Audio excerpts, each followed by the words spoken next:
విదేశాలలో చదవాలనేది మీ కోరిక, కానీ చాలా సందేహాలు. వీటన్నిటికీ ఫుల్ స్టాప్ పెట్టి మీ డ్రీమ్స్ ఫుల్ఫిల్ చేసుకోండి. Contact Videsh consults. విజయవాడలో చారిత్రక సంపదగా విరాజిల్లుతున్న బాపు మ్యూజియం, అలాగే పింగళి వెంకయ్య గారి గ్యాలరీ మీ అందరికీ తెలిసినదే. సో అతి పురాతనమైన కట్టడాల్లో చాలా ప్రసిద్ధి చెందిన కట్టడాలు ఈ రెండు. కానీ ఈరోజు జగనన్న ప్రభుత్వం వచ్చిన తర్వాత ఏ విధంగా అయితే దీనికి టెక్నాలజీని కూడా యాడ్ చేసి ఈ తరం వాళ్ళు కూడా తెలుసుకునే విధంగా ఈరోజు వాటన్నిటిని కూడా ఇక్కడ పొందుపరచడం ఇప్పుడే మీరు కళ్ళారా చూశారు. అలాగే మీరు చూస్తే ఈ ప్రాంగణంలో లైట్ అండ్ షో, అలాగే ప్రొజెక్షన్ మ్యాపింగ్ని కూడా తయారు చేసాం. ఈరోజు నుంచి అది కూడా స్టార్ట్ చేస్తున్నాం. ఈరోజు చాలా మంచి రోజు. ముందుగా అందరికీ హ్యాపీ రిపబ్లిక్ డే. సో ఈ సందర్భంగా ఈ లైట్ అండ్ సౌండ్ షో, మరి ప్రొజెక్షన్ మ్యాపింగ్ని కూడా ఈరోజు స్టార్ట్ చేయడం ఆ డిపార్ట్మెంట్ మంత్రిగా నేను చాలా గర్వపడుతున్నాను.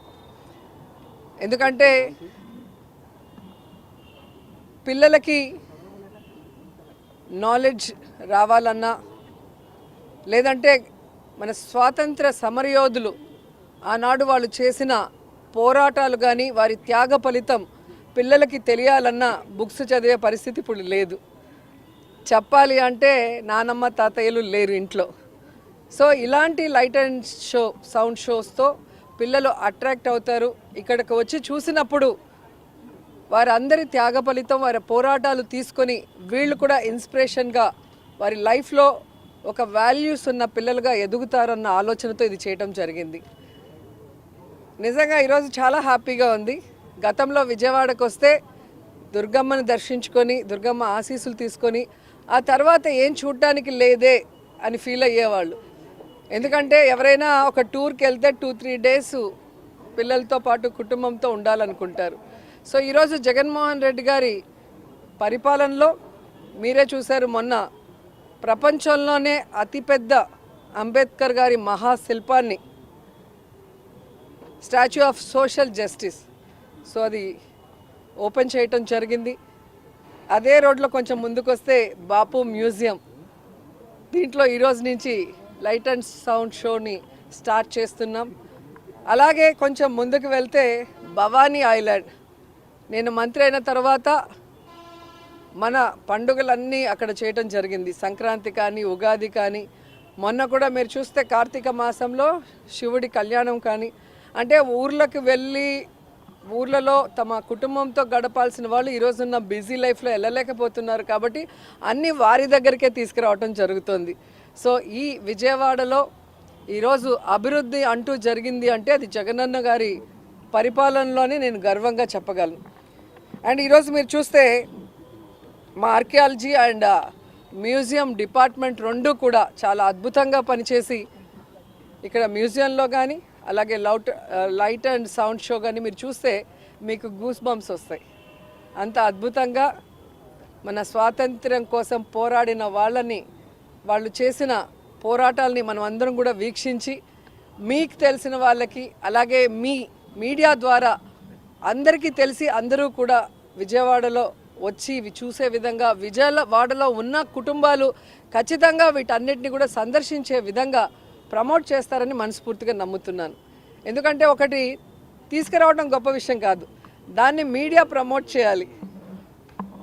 ఎప్పుడు కూడా స్పైస్కి ఇంపార్టెన్స్ ఇస్తారు తప్ప విజ్ఞానానికి, ఆనందానికి కూడా మా కోసం టైం ఇచ్చి వాటన్నిటిని కూడా ప్రజలకు తెలియజేసి, ముఖ్యంగా విద్యార్థులు, పిల్లలు, పర్యాటకులు అందరూ కూడా భవానీ ఐలాండ్, అలాగే అంబేద్కర్ గారి మహాశిల్పం, అలాగే బాపు మ్యూజియం సందర్శించి ఈ లైట్ అండ్ సౌండ్ షోని కూడా ఎంజాయ్ చేయాలని మనస్ఫూర్తిగా కోరుకుంటున్నాను. ఉంటుందండి. మన దీంట్లో కూడా ఉందండి, మన కొండపల్లి ఫోర్ట్లో కూడా చాలా అద్భుతంగా ఉంటుంది. నేను 2 times ప్రోగ్రామ్ పెట్టి అందుకే అక్కడికి పిలిచాను. స్పోర్ట్స్లో గెలిచిన వాళ్ళందరికీ కూడా అక్కడ ఇవ్వటం జరిగింది. ఎందుకంటే మన దగ్గర చాలా ఉన్నాయి, కానీ వాటిని ప్రొజెక్ట్ చేసే వాళ్ళు లేక, ఇప్పుడు మేము పెట్టినా కూడా మీరు టీవీలో టెలికాస్ట్ చేసి పేపర్లో దాని గురించి రాస్తేనే కదా ప్రజలకు తెలుస్తుంది. సో దానికి అందుకే మిమ్మల్ని అందరినీ రిక్వెస్ట్ చేస్తున్నా, మన విజయవాడలో ఇన్ని జరుగుతున్నాయి, ఇవన్నీ కూడా తెలియచేసి పిల్లల్ని అలాగే విద్యార్థులకి నాలెడ్జ్తో పాటు ఆనందాన్ని కూడా కలిగించే విధంగా ఉన్నాయి కాబట్టి అందరూ రావాలని కూడా కోరుకుంటున్నా. సామాజిక అభివృద్ధి అలాంటి ఒక శిల్పాన్ని కూడా పెట్టామని అవునండి. కానీ ఎక్కడ సామాజిక అభివృద్ధి జరగట్లేదు అని చెప్పేసి షర్మిల కామెంట్ చేస్తారు. ఇప్పుడు సంక్రాంతికి వస్తారు, వచ్చి మళ్ళీ వెళ్ళిపోతారు. అలాంటి వాళ్ళల్లో వీళ్ళు కూడా ఒకరని నేను అనుకుంటున్నా. ఎందుకంటే నాన్ లోకల్ పొలిటీషియన్స్, వీళ్ళు ప్రజల్లో ఉండరు, ఇక్కడ వాళ్ళ కుటుంబాలు కాపురం ఉండవు, ఇక్కడున్న ప్రజల సమస్యలను తెలుసుకోరు. కేవలం ఎలక్షన్స్ వచ్చినప్పుడు సంక్రాంతికి ఎలాగైతే డూడు బసవన్నలు వస్తాయో అలా వస్తారు, వెళ్ళిపోతారు. కాబట్టి ప్రజలకు తెలుసు మొదటి నుంచి ప్రజల్లో ఉంటుంది ఎవరు, ప్రజల సమస్యల కోసం పోరాడింది ఎవరు, అధికారంలోకి వచ్చాక ఆ సమస్యల్ని దూరం చేసి వారికి ఇచ్చిన ప్రతి వాగ్దానాన్ని నెరవేరుస్తూ రాష్ట్రాన్ని అభివృద్ధి చేస్తూ ప్రజలకు కూడా సంతోషాలను అందించింది వైఎస్ఆర్ గారు, జగన్ గారు మాత్రమే. కాబట్టి ఈరోజు ఎవరో వచ్చి ఏదో చెప్తే జనాలు నమ్మటానికి పిచ్చోళ్ళు కాదు. ఇప్పుడు సోషల్ మీడియా చాలా అవేర్నెస్ క్రియేట్ చేస్తుంది. సో ఇక్కడే పుట్టి, ఇక్కడే పెరిగి, ఇక్కడే ఓటుతో ఆయన ఇక్కడే ఇల్లు కట్టుకొని, ఇక్కడే తన కుటుంబం కూడా ఉంటూ ప్రజల మధ్యలో ప్రజానాయకుడిగా ఎదిగిన వ్యక్తి జగన్మోహన్ రెడ్డి గారు. ఈరోజు ఒక పార్టీ పెట్టి తన తండ్రిని అభిమానించే వాళ్ళకి తన తండ్రి లేరు అని, ఇక మాకు లైఫే లేదనుకొని ఏడుస్తూ ఉన్న ఈ రాష్ట్ర ప్రజలకి రాజన్న బిడ్డ నేనున్నాను, రాజన్న రాజ్యాన్ని తీసుకొస్తానని పావురాల గుట్టలో ప్రమాణం చేసి ఆ తర్వాత ఎన్ని కష్టాలు, ఎన్ని అవమానాలు, ఎన్ని తప్పుడు కేసులు పెట్టి ఆయన్ని జైల్లో పెట్టినా కూడా ఏ రోజు ఎవరికి తల ఒగ్గలేదు, ఎక్కడా కాంప్రమైజ్ అవ్వలేదు, ఎక్కడా ఏ పార్టీతో పొత్తు పెట్టుకోలేదు, ఏ పార్టీలో విలీనం చేయలేదు. అది నాయకుడి లక్షణం. అంతేగాని పక్క రాష్ట్రంలో పార్టీలు పెట్టి అక్కడ జనాలు చీకొడితే మళ్ళీ ఇక్కడికి వచ్చి కాంగ్రెస్లో చేరి మాట్లాడితే ప్రజలేం పిచ్చోళ్ళు కాదు. ఈరోజు ఆంధ్రప్రదేశ్లో కాంగ్రెస్కి ఓటు అడిగే నైతిక అర్హత లేదు, హక్కు లేదు. ఎందుకంటే బాగున్న ఈ రాష్ట్రాన్ని ముక్కలు చెక్కలు చేసింది కాంగ్రెస్ పార్టీ. 2 సార్లు కేంద్రంలో అధికారంలో కాంగ్రెస్ రావడానికి కారణమైన వైఎస్ఆర్ గారి పేరుని ఆయన చనిపోయిన తర్వాత ఎఫ్ఐఆర్లో పెట్టి అవమానించింది ఈ కాంగ్రెస్ పార్టీ. వైఎస్ఆర్ గారు 2 సార్లు వాళ్ళని రాష్ట్రంలో కేంద్రంలో అధికారంలో తీసుకొచ్చినా ఆయన లేని సమయం చూసి ఆ కుటుంబాన్ని అవమానించి రోడ్డు కీడ్చి జగనన్న మీద తప్పుడు కేసులు పెట్టి జైల్లో పెట్టించింది కాంగ్రెస్ పార్టీ. అలాగే పార్లమెంట్లో తలుపులేసి రాష్ట్రాన్ని ముక్కలు చేశారే తప్ప రాష్ట్రానికి ప్రత్యేక హోదాని కూడా అనౌన్స్ చేయకుండా ఈరోజు రాష్ట్రం నష్టపోయే పరిస్థితి తీసుకొచ్చింది కాంగ్రెస్ పార్టీ. అలాంటి కాంగ్రెస్ పార్టీలోకి ఎవరొచ్చి ప్రచారం చేసినా వాళ్ళు జీరో అవుతారన్న విషయం వాళ్ళు తెలుసుకోవాలి. రీజనల్ పార్టీలు నియంత్రణలో మారుతున్నాయి అని చెప్పేసి కూడా షర్మిల కామెంట్ చేస్తారు. తను కూడా ఒక రీజనల్ పార్టీకి హెడ్గా ఉంది కదా, మరి తనే ఆన్సర్ చెప్పాలి. ఈరోజు జగన్మోహన్ రెడ్డి గారు ఎవరిని కూడా లీడరు, కార్యకర్త అని ఎప్పుడు అన్నాడు. వైఎస్ఆర్ కుటుంబం అంటాడు మమ్మల్ని అందరినీ కూడా.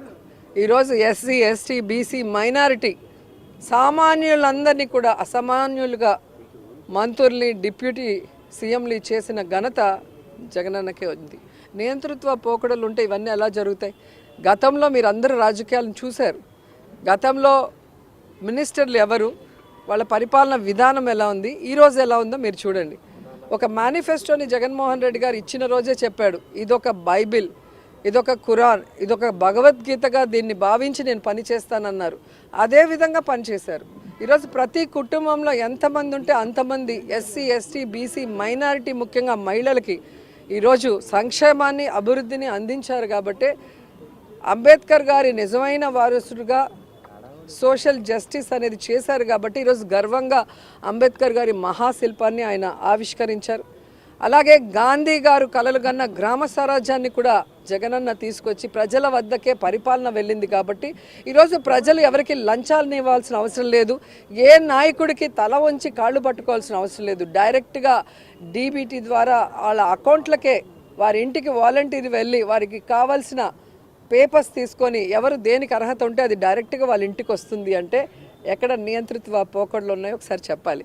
కాబట్టి వాగే నోర్లకి 2024 సమాధానం చెప్తుంది.